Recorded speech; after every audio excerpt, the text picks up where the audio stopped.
জুলাই গণ অভ্যুত্থানের সময় সংঘটিত মানবতাবিরোধী অপরাধের মামলার আসামি সাবেক প্রধানমন্ত্রী শেখ হাসিনার পক্ষে আইনজীবী হতে চেয়েছিলেন সুপ্রিম কোর্টের প্রবীণ আইনজীবী জেড খান পান্না। মঙ্গলবার আন্তর্জাতিক অপরাধ ট্রাইব্যুনাল 1-এ বিচার কার্যক্রমের শুরুতে জেড খান পান্নার পক্ষে বিষয়টি উপস্থাপন করেন আইনজীবী নাজনীন নাহার। তবে এই আবেদন খারিজ করে দিয়েছেন বিচারপতি গোলাম মুর্তুজা মজুমদারের নেতৃত্বাধীন 3 সদস্যের ট্রাইব্যুনাল।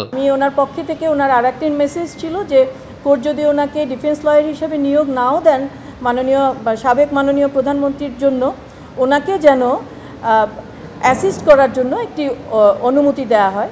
কোর্ট বলেছেন যে না, এটা সম্ভব না। আইনের অবস্থান হচ্ছে যে স্টেট ডিফেন্স কে নিয়োগ হবে সেটা ট্রাইব্যুনাল নিজে ঠিক করবেন, অন্য কারো এখানে ঠিক করার কোনো সুযোগ নাই, কারো চাওয়ার কোনো সুযোগ নেই। এদিন ট্রাইব্যুনালে চানখারপুলে শিক্ষার্থী আনাস সহ 6 হত্যা মামলার দ্বিতীয় দিনে জবানবন্দি দিয়েছেন 2 জন সাক্ষী।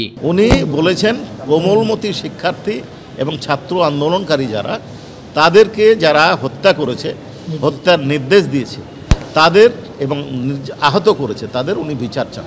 তার মধ্যে উনি 4 জনের নাম বলেছেন, সাবেক প্রধানমন্ত্রী, স্বরাষ্ট্রমন্ত্রী, পুলিশের আইজিপি এবং ডিএমপি কমিশনার। এদিকে জুলাই গণ অভ্যুত্থানে সাভারে আসাবুল ইয়ামিন সহ 22 হত্যা মামলার তদন্ত শেষ করতে আরও 1 মাস সময় চেয়েছে প্রসিকিউশন। মঞ্জুর করে পরবর্তী শুনানির জন্য 14 সেপ্টেম্বর দিন ধার্য করেছেন আদালত। এছাড়া শাপলা চত্বরে হেফাজতে ইসলামের গণহত্যা মামলায় শেখ হাসিনা সহ 9 আসামির বিরুদ্ধে তদন্ত শেষ করতে আরও 3 মাস সময় দিয়েছেন ট্রাইব্যুনাল। এই মামলার পরবর্তী শুনানি 12 নভেম্বর।